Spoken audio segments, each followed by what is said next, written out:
Hey guys, welcome back to the Adobe Photoshop Masterclass course. Again, continuing on, and this right here is going to be layer folders and staying organized. So, you notice that this particular project right here, we're demonstrating those shapes in the previous section, and we've actually built up a solid 6 different layers right here. Now, these layers are not all created equal because they kind of belong to different categories. And something I want to get you guys right into the mindset of right off the bat is staying organized, because something that, like I just mentioned in the previous episode, I personally have projects that might have, 50 layers or 100 layers. And at that point, you pretty much need to be organized, or else you're just scrolling through sort of aimlessly, especially if you haven't titled and stuff, and you're going to be losing stuff, right? So something I advise you guys to do is categorize stuff right off the bat. Now, let me show you how I do it. So this right here is an image, but in my opinion, this is broken up to different sections. You've got the background, which is the white, that layer right there. You have the actual object itself, which is the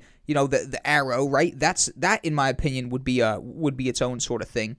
And then these two are its own sort of thing together. Not the title in the red and the title in the purple. I think both of these together are actually sort of one thing. They are the titles, the graphics, right? The annotations, if you will, right? So when I'd be organizing stuff, that would be a perfect group to create using a folder. And the folders are easily creatable by simply going down here to the folder icon. If you hover over it and actually tap it, it'll pop up group one, aka folder 1, right? Groups and folders, essentially the same thing.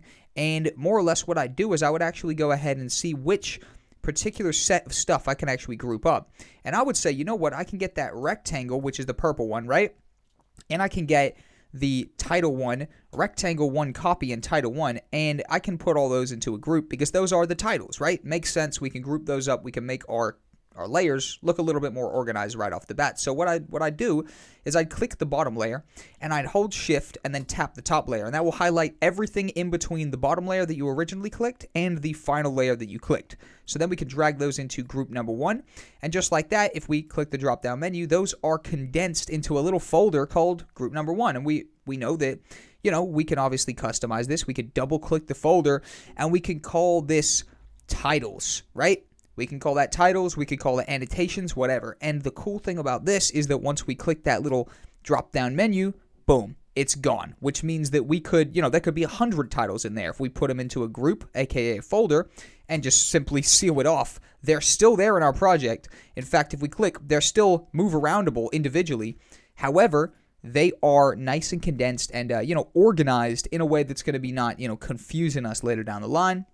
And overall, staying organized, I promise you, is something that doesn't seem like it's really mandatory in the short term, but in the long term, it's something you might want to get into the habit of doing. And it's very simple because you literally go down here, you click a button, and boom, your project gets simpler and more easy to manage. So that right there is layer folders and staying organized.